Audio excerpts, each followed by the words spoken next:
how to create amazing gradients very quickly using blur effects in Photoshop. Just go over here and select the gradient tool. Gradient tool, classic gradient.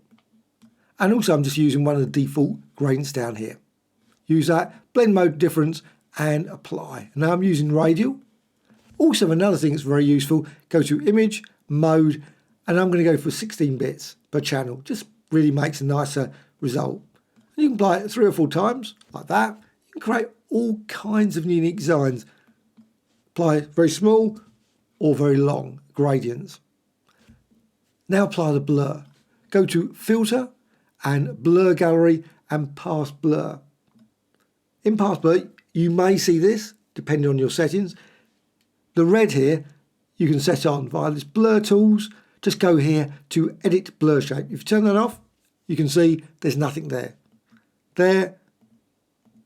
So I'm going to have it on and then I can just click here and drag this out. Now you can't add additional points to this one. I don't know why. It'd be nice if you could. But you can drag it down and change different direction. Now you can see as you do that, it blurs it in that direction. You can see it dragging off in that direction. Drag it that way, you can see it blurs it that way. And likewise, you can go this one and you can do exact same. So you can just drag that down. You can see as you move it around, it blurs it in different directions. That's really useful.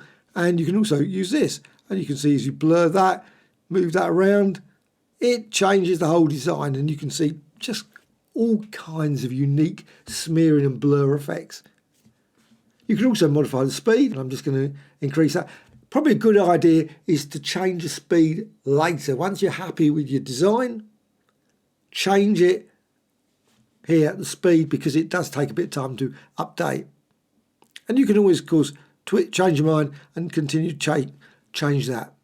And you can see as you change it, the response, it does take seconds. So just click OK. And there's also other settings, it will taper it all, etc. Click OK. And there you can see your blurred effect, which is fine. I think that looks pretty. But what you can also do is you can go here to Edit and Fade Blur Gallery. So Edit and Fade Blur Gallery, and you can see you've got this panel here, and you can go here to Blend Mode, and you can use any of these, maybe Lighten. Lighten's pretty good, but go for Difference. Now Difference, you can see straight away you've got this very weird structure, and that is sort of following that curve that you created. So you can see the curves there. So it's really useful for that. Click OK, and Image, Auto Tone. You can see you've got that now very quickly from that blur gallery. And you can also tweak it further. Go here, Image Adjustments, and go down to Levels. And I'm just going to move that there, and click OK. You can do exactly the same. You can apply the same blur, go to Filter and Blur Gallery, or go into the Blur Gallery again and do exactly the same. Or maybe use one of the other, but there's Fill Blur and others. Personally, I prefer the Path. But Blur Gallery, I'm just going to apply it as well. Exactly the same settings. Exactly the same settings, going to be applied. And you can see now you've got that blurring effect, dragging this around. Do exactly the same as before. Edit and Fade Blur Gallery. Again, you could use Lighten. You can see sort of effect there. Lighten, maybe go with Difference again. Click OK. Image, Image Auto Tone, not Auto Contrast. And you can see the design there.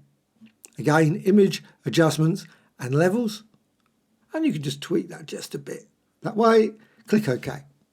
Now you can also modify it even more with a powerful filter, Filter and Liquify. So in Liquify, now I'm just going to go for a sort of flower design, which I'm just going to drag outwards from that central thing. So I'm just going to make 4 or 5 sort of, or a star design. You can make all kinds of unique designs using Liquify. And that's just using that tool, the forward warp.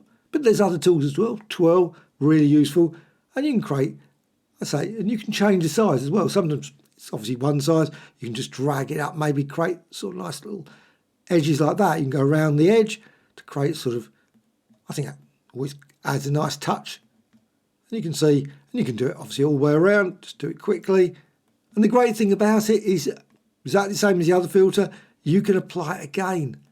So just apply it like that, click OK, and you've got that. Quite often, filter and Liquify, apply it again, and you can see create even more unusual designs and all kinds of distortions, modifications and blurring. And of course you could apply blur again to this. Hope you found this tutorial of interest. Any questions, please let me know in the comments below. Always great to hear from you.